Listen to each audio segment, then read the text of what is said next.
ధనుష్ గారి కొత్త మూవీ కరా రిలీజ్ అయింది. కరా అంటే ఇందులో హీరో పేరు కరస్వామి, అందులో నుంచి కరా తీసి పెట్టారు. ఈ మూవీ బేసిక్ ప్లాట్ ఏంటంటే 1990s దొంగతనాలు చేసుకునే హీరో ఎలాంటి ప్రాబ్లమ్స్ ఫేస్ చేశాడు, ఆ ప్రాబ్లమ్స్ నుంచి ఎలా బయటపడ్డాడు అన్నది బేసిక్ ప్లాట్. ఇందులో స్టార్టింగ్లోనే ఒక సీన్ ఉంటుంది. హీరో ఒక ఎమ్మెల్యే ఇంటికి దొంగతనం చేయడానికి వెళ్తాడు. ఆ బయటేమో కాంగ్రెస్ది హ్యాండ్ సింబల్ ఉంటుంది కదా, అది ఉంటుంది. లోపలేమో ఎమ్మెల్యే ఇంట్లో ఫుల్గా డబ్బులు బంగారం అంతా ఉంటుంది. అది మరి సింబాలిక్గా పెట్టారో ఏమో మరి తెలీదు.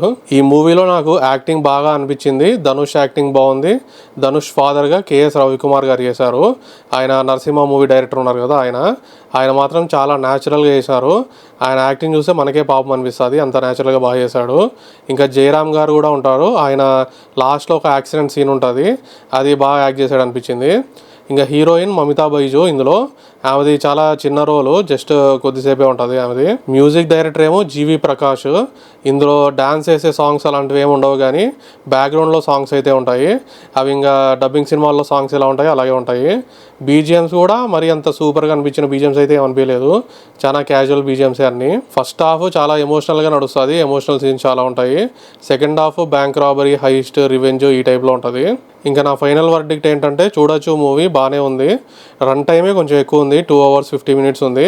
పెద్ద సినిమా అయినా కానీ మరి అంత బోరింగ్ అయితే ఏమనిపించలేదు, బాగానే వెళ్ళింది స్క్రీన్ ప్లే. ఇది మరి కరా మూవీ రివ్యూ. ఇలాంటి రివ్యూస్ కోసం మన ఛానల్ సబ్స్క్రైబ్ చేయండి.